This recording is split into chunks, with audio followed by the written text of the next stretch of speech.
RC1 friends, come on in. Welcome to the Carter community.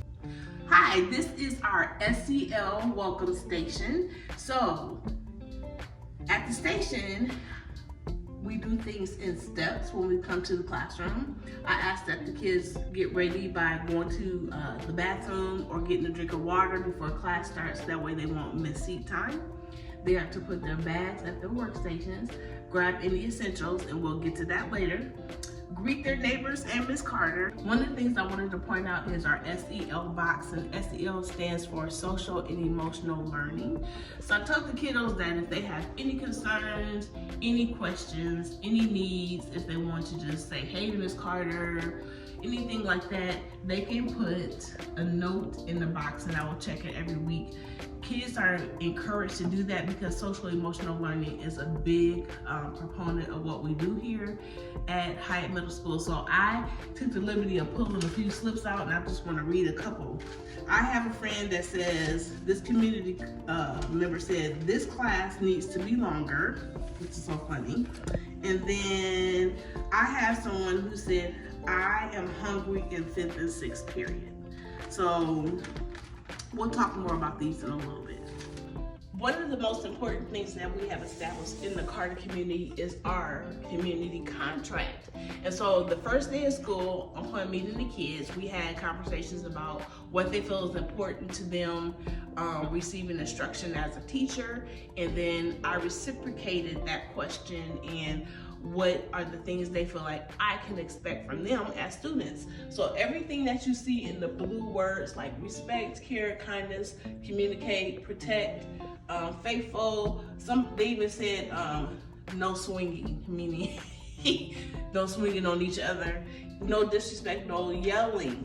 So we all agree to this. Every student signed this contract, and I signed the contract as well. So what happens probably about this time of the year is the community begins to police itself, and I can use it as a mechanism. So if something is out of place or they're being disrespectful, I can point them back to the contract and say, you know what, I thought that we agreed upon this. Very essential.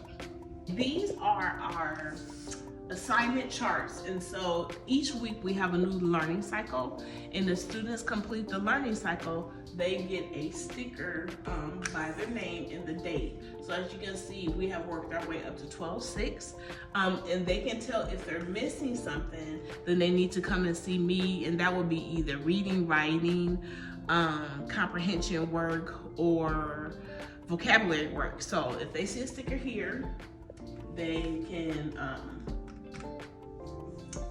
partake in our end of the month festivities. So the big one that we have coming up for December is hot cocoa bar. In October, we celebrated my birthday with cupcakes. In November, we had a whole chip bar back here where it was like 15 different kinds of chips and dip. And so this is very important. On Wednesdays, we have a good time in here. We turn up. So in order to do that, I have to make sure my kids have what they need to have fun. So I purchased all these games from the thrift store, and we have everything from Monopoly to Heads Up to Throw the Rings on the Unicorn. We have card games. You'll see that out on our list, I have like 2 more of these because I have a skip bow club that's coming up in January. And this game has taught kids critical thinking skills, how to be respectful towards others, patience, and things like that. So we'll talk more about this down the road. Blankets are a hot commodity in my room right now for 2 reasons. 1, because it's cold in here. And 2, by the time kids come in my room, they just want to feel some coziness and some comfort. So even boys are grabbing blankets, and I only have like 10 blankets in my room. So you may see that on my list. It's a part of social emotional learning. So hot commodity, blankets. The second stop for the students, they grab their binders and then they go to their seats. Right here is where I house like peanut butter and jelly, any snacks that I may happen to have. Well, this is my stuff right here.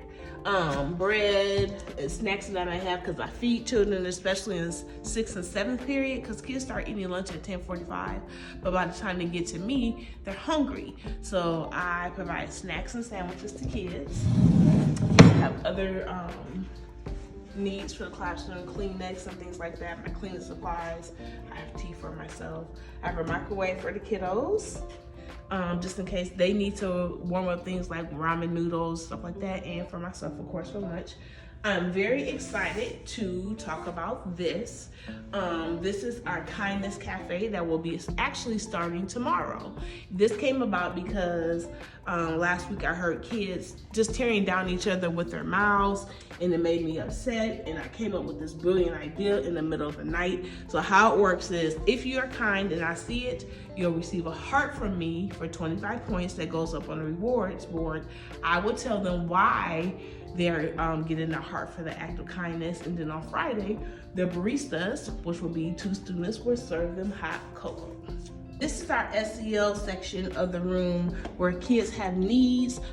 So the community essential rule says that you have to ask before you take, only take what you need, and if you need an item not supplied, then they can let me know. So I have things like Band-Aids, Q-tips, antibiotic ointments, petroleum jelly, cough drops, colas, Ludens, vitamin C drops.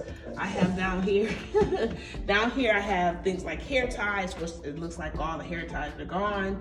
I provide girly things like body sprays, eyelashes, eyelash glue, nails, cologne for the boys, things of that nature, toothbrushes, toothpaste, lotion. There are sanitary napkins in here for the girls. And in here I have right now some socks. Oh, it looks like everybody took the winter hats and gloves. And masks are in this drawer right here. So this is our community essential needs area. The plant component is very huge because the kids actually care for the plants, and you'll see owls too. I have owls placed in my classroom because I want them to know that owls for me are a symbolism or a sign of wisdom and knowledge and understanding. So this is Mr. Green. He is named after our principal, Mr. Green. This is Sally. And Sally came to me from my godmother, Anita Johnson. When I got Sally, she was probably a fourth of this. And she is named after my godmother, Anita Johnson's mom, Sally. This is Hubert. And Hubert is actually a hybrid because half of Hubert is actually Hun, and then all of Sally is actually Babe. And Mom can tell you about why I call them Hun and Babe, but this is Hubert. Okay, we're gonna start right here because I have a Plinko board in my classroom, and the Plinko board is to encourage kids to come to class on time, no tardies, no behaviors, and things of that nature. So if they land on like 100, they get candy, 500, they get chips, 1,000, they might get a small prize, and then 10,000 will get them a gift card to McDonald's or Quick Trip for $5. So that's our Plinko board. Moving down more, we have a new plant addition in the classroom. We don't have a name, so maybe you guys can come up with a name for me and decide on the name, and that will be the new plant's name. And this is Ethel, named after my grandmother. I love the Grinch. There he is. Ha ha ha ha. We'll keep going. More blankets for SEL, and this is our rewards board. So on the board, we have different like symbols of cutouts. So the pencils are for writing. The heart, of course, is for the cocoa bar. Keep Shining earns 100 points because they've done something significant. 50 points for reaching new heights. The magnifying glasses because they have read in their passages or they're reading in text and they found important details. I have light bulbs. Light bulbs are for comprehension and thinking that go off in their mind. Stars are for fluency. Yeah, this is our writing station. our writing station. And we have 5,400 sentences to reach for second semester. We're starting kind of late, so yeah, we're going to implement the second semester. This is our reading section right here, my little library. Yeah, our little library, and we are going to read 20,000 or more minutes by the end of second semester. So yes, and then I have cushions for SEL. So sometimes kids come in, they're tired, and when I have free time, I let them get on the floor and take a nap. And I have one girl who faithfully comes in here, and her spot can be anywhere from here to here, and Sophia is down on the floor taking a nap. So this is my classroom. I'm very proud of it. I know this video was very fast, but I'm gonna ask you guys to follow me on TikTok under Ms. MZ.Carter, and you will see lots of things coming down the pike. So I want you guys to know that I really appreciate you, and I look forward to seeing you soon. Thanks for coming to the Carter community. Bye.